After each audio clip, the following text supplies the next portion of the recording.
الشيخ الشعراوي فلاح مليونير كاره للعلم وعدو للعلم وللأقباط. ده مش كلامي، ده كلام الإعلامي محمد الباز اللي طالع هو كمان يكمل مسيرة أخوه إبراهيم عيسى في مهاجمة الشيخ الشعراوي رحمة الله عليه.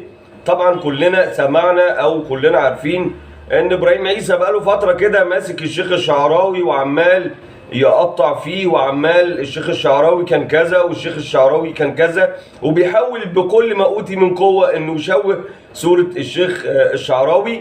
النهارده محمد الباز طلع هو كمان عشان يكمل المسيره وعلشان يكمل الحكايه، وطالع هو كمان بيهاجم الشيخ الشعراوي وبيقول ان الشيخ الشعراوي كان فلاح وكان مليونير وكان قاعد في فيلا في وقت ما كانش اي حد يكون عنده فيلا، وصوره مع البابا شنوده والكلام ده كان كل ده يعني حاجه كده سياسيه ملهاش علاقه بالواقع، انما اللي جواه انه ما بيحبش الناس وما بيحبش حد، وكان بيحرم الفن وفلوس الفنانين. وانه بيحكي موقف ان سعاد حسني راحت او اتصلت بالشيخ الشعراوي قبل كده وقالت له انا عايزه اقابلك ضروري، وراح قابلها مش عارف فين.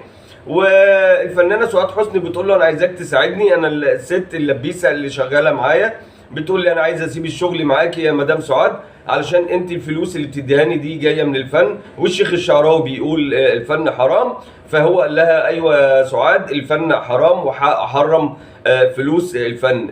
محمد الباز بيحكي وكأن سعاد حسني رحمة الله عليها وهو صغير كده خدته من ايده وهو حاطط المصاصة في بقه وحضر اللقاء بينها وبين الشيخ الشعراوي، اللي بيقول ان كان اللقاء تقريبا في شارع او في حتة، ما علينا يعني. محمد الباز زيه زي ابراهيم عيسى، زيه زي كتير من اللي بيحاولوا يشوهوا كل انسان محترم او كل قيمه وقامه في البلد. الشيخ الشعراوي لا مؤاخذه الحذاء اللي كان بيلبسه في رجليه برقبه مئات من الاعلاميين اللي بالشكل ده، رحمه الله على الشيخ الشعراوي.